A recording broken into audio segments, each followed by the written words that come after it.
The Galactic Hall. The Galactic Council sat in a giant hall floating in the heart of the Andromeda Galaxy.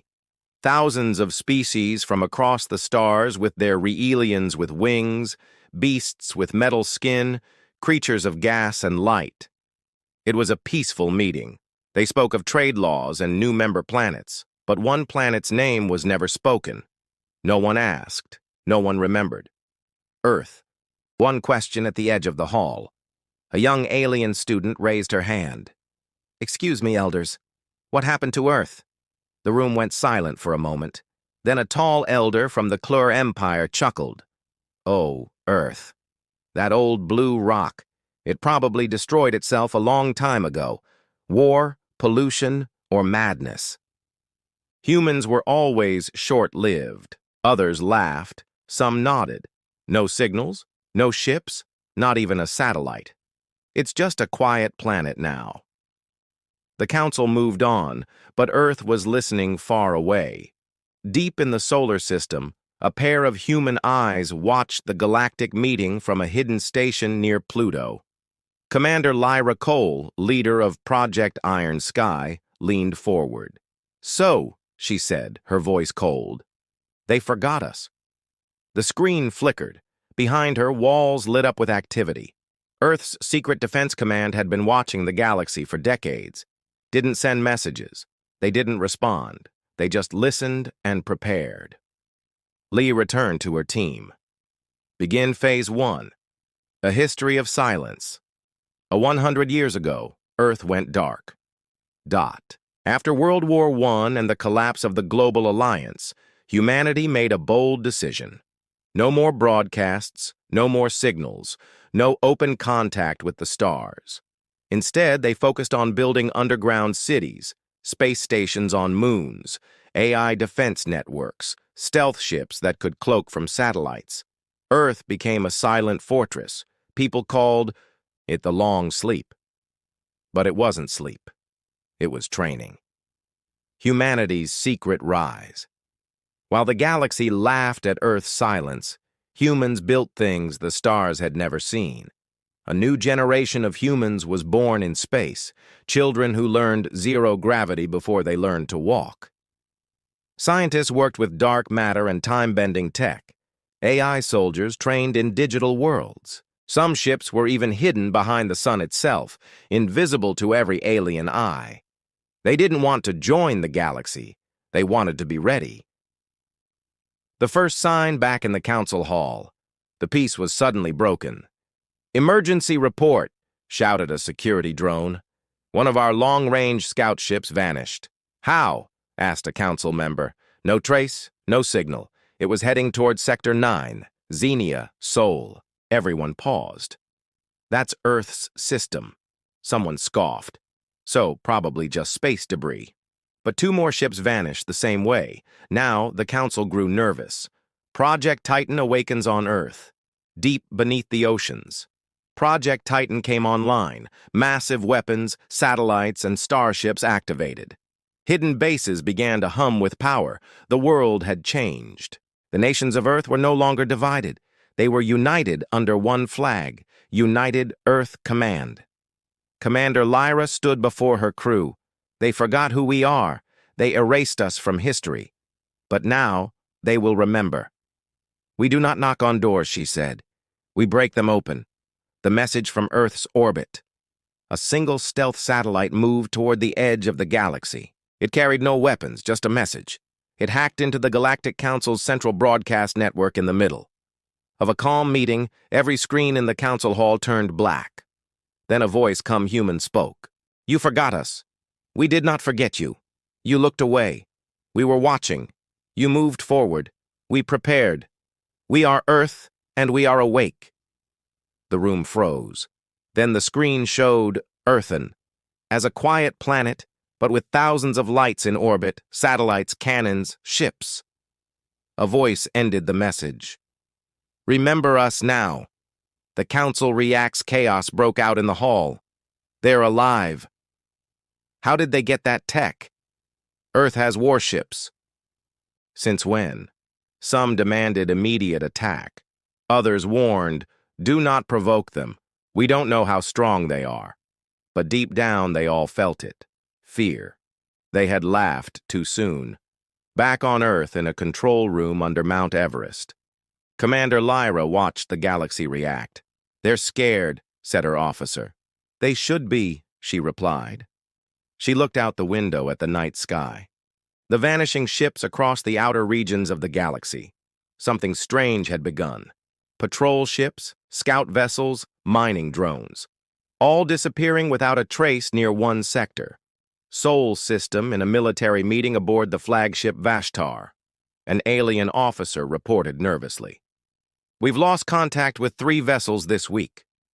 Commander Tizar narrowed his 4 black eyes. "Near the old human system again." "Yes." "No signals? No wreckage? Just gone." The room fell silent. "Send a stealth drone. Tires are ordered. No weapons, just eyes. Let's see who's watching." A ghost appears. "Does the stealth drone pass through the Kuiper Belt?" It slowed to scan the system. Everything looked calm. A quiet sun, cold planets, space dust. Then something moved.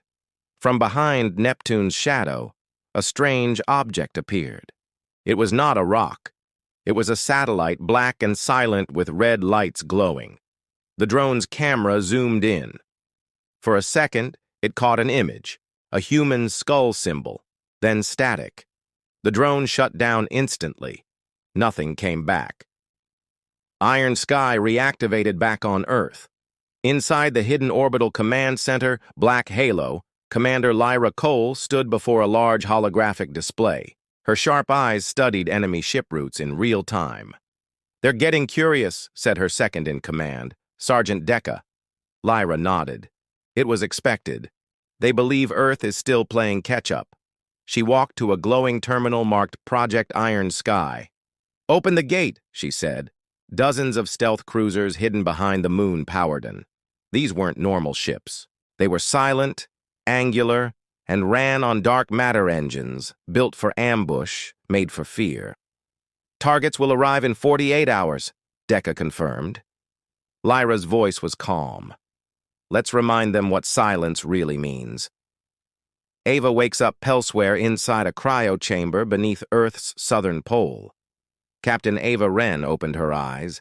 She had been asleep for nearly 20 years. Her last mission was during the final global war before humanity vanished from galactic signals. An AI voice greeted her. "Welcome back, Captain. Mission protocol. Alpha Red is active." Ava stepped out of the pod, breathing deeply. She looked older, stronger, sharper. "How bad is it?" she asked. "The AI Council probes have reached inner orbit. The ghost net is holding. Iron Sky is online." Ava smiled. "Then it's time to hunt again." First engagement. 48 hours later, 3 council ships entered Sol's inner zone. They believed the area was still empty. Suddenly, alarms rang inside their command decks. Ships were losing control. Systems were going offline. Gravity readings became unstable. And then, out of nothing, Earth's cruisers uncloaked around them like sharks in deep water. They didn't attack immediately. They waited. The alien captain, shaking, sent a message. "Unknown vessels, identify yourselves," a human voice responded, cold and sharp. "You already know who we are." Then came the strike. Precise, surgical. In under 5 minutes, all 3 council ships were disabled, floating powerless in space. A message without words. Instead of destroying the ship's Earth's cruisers did something else, they sent them back floating toward council space, empty but still intact. Inside the bridges of each ship, written in plasma on the wall, were 6 words. "We see you. Stay away, Earth." It was not an invitation. It was a warning. Internal council shock on the council home world. Panic spread quickly. These were not raiders or pirates. The attackers had military precision, advanced tech, psychological tactics, and no one knew how far. Their reach extended. "Should we prepare for war?" one elder asked. Another said, "No, not yet. If they wanted a war, our ships would be gone." A third whispered, "They're testing us." Everyone agreed on one thing. The humans were awake and they were watching. Lyra's decision inside the Black Halo station. Lyra studied the reactions from Council territories. Trade had slowed. Border patrols had increased. Fear was spreading.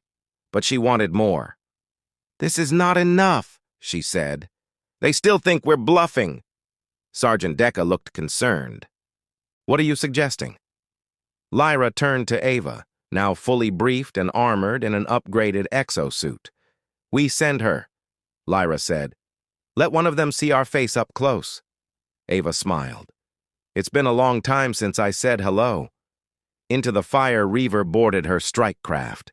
The Wraith, sleek, nearly invisible, built with alien metals recovered long ago from a crashed Council ship. Her mission: infiltrate a nearby Council outpost on a moon near Proxima b. Steal classified data. Leave a message. No death, no destruction, just fear. The ship launched, vanishing into deep space. Lyra watched her disappear from the screen. She's going to haunt their dreams.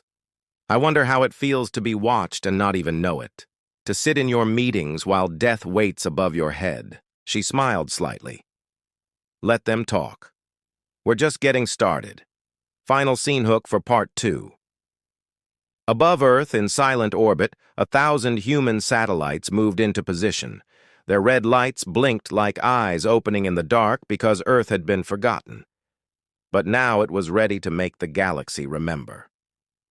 One pilot, one message of a ship. Draith was faster than anything the Council had seen.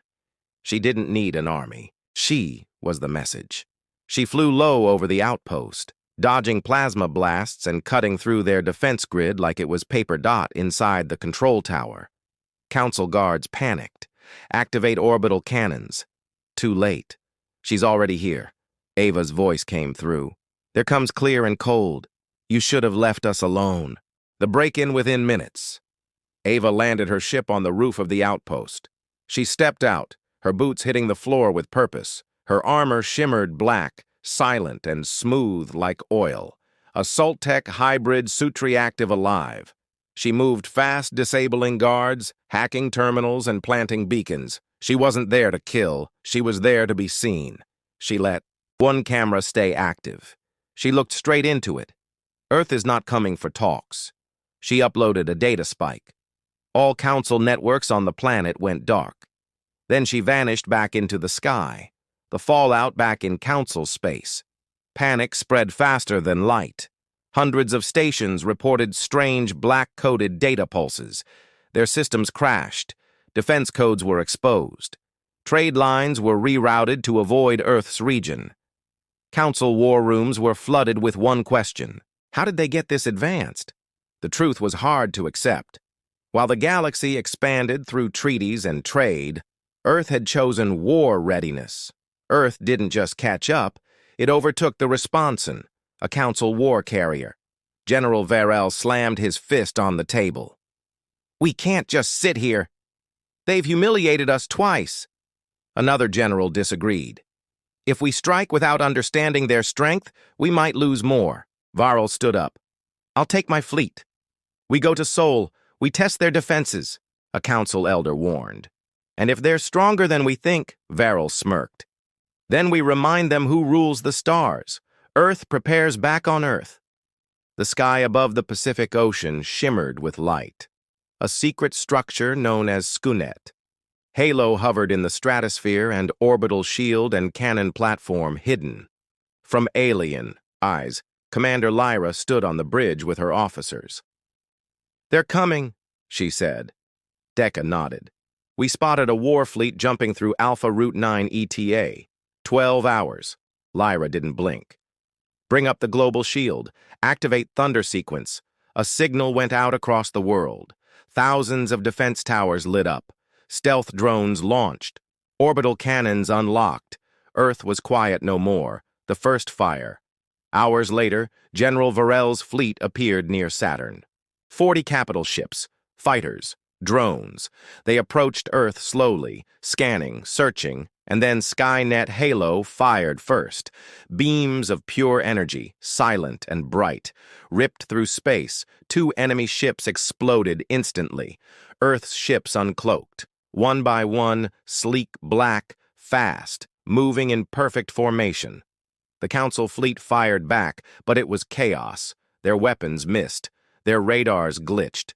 Earth's ships were using tech that jammed space-time readings from her command pod. Ava rejoined the battle, her fighter glowing blue with upgraded salary tech. She shot through enemy lines like a knife through silk. A message etched in firing space. Destruction danced like fireworks. Earth didn't just win, they dominated. Every strike was clean. Every movement was precise, like a choreographed ballet of death. When the battle ended, only 5 Council ships remained.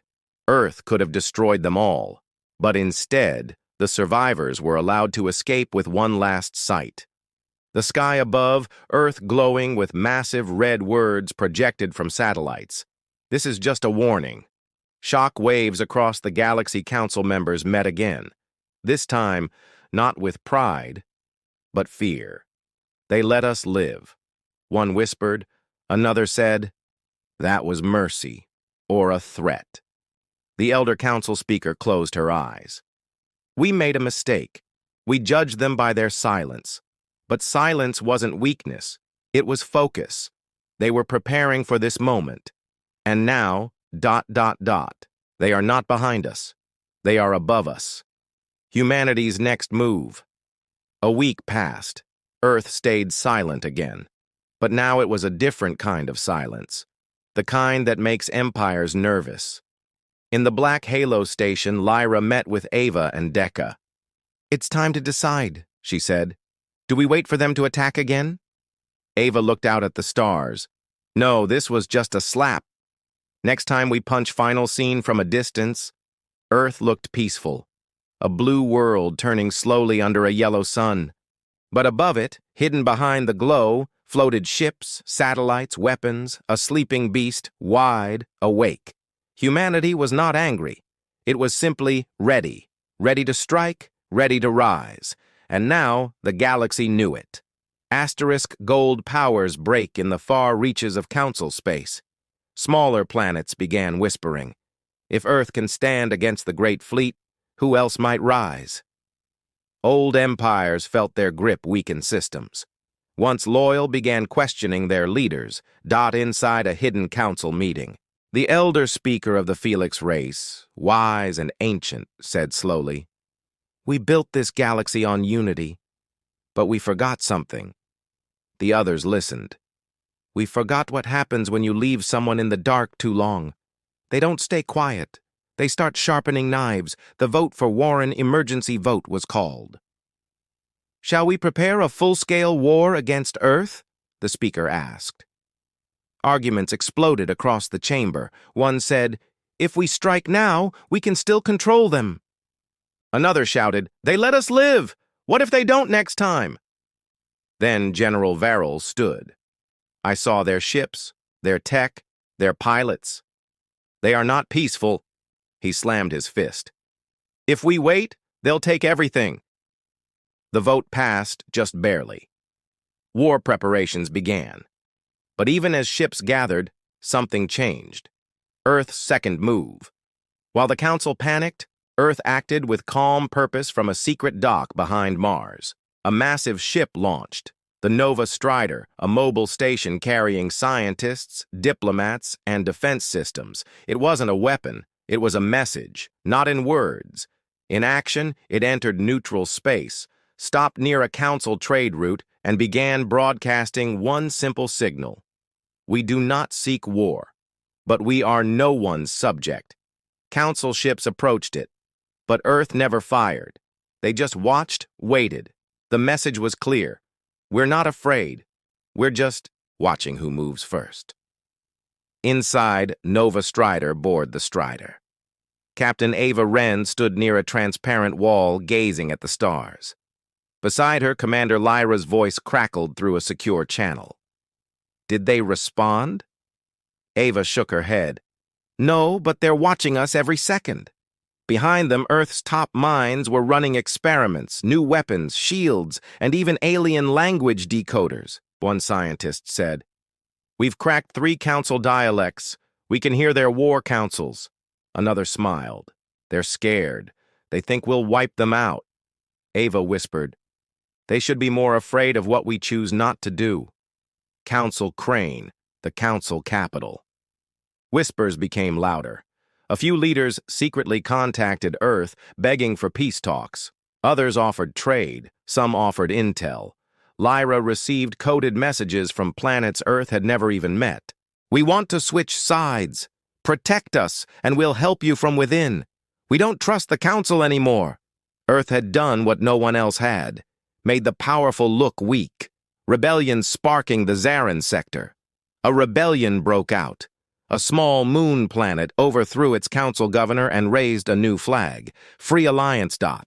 They declared Earth as their Ella without even asking permission. The broadcast went viral across the galaxy. They forgot us, just like they forgot Earth. But Earth reminded them, and so will we. One system followed, then another. The Council watched its grip slip, not because of battle, but because of inspiration. Earth speaks again back on Earth in a massive underground chamber under the Himalayas. The United Earth Command met. We never asked to lead, Lyra said, standing before global representatives. But now others look to us. What we do next will echo for centuries. Ava stepped forward. Send a signal. She said one clear message that night across all open frequencies. Earth broadcasted. We are open to peace. But we will never kneel. This is not a threat. This is independence. The signal ended with coordinates for anyone who wanted to talk, trade, or align. A dangerous silence. The Council didn't respond immediately, but erased the rising power of Earth, Ava's warning inside. The Nova Strider Ava stood before her crew. They're building something big. They won't talk. They're stalling. One soldier asked, Do we hit first? Ava looked toward the distant stars. No, not yet.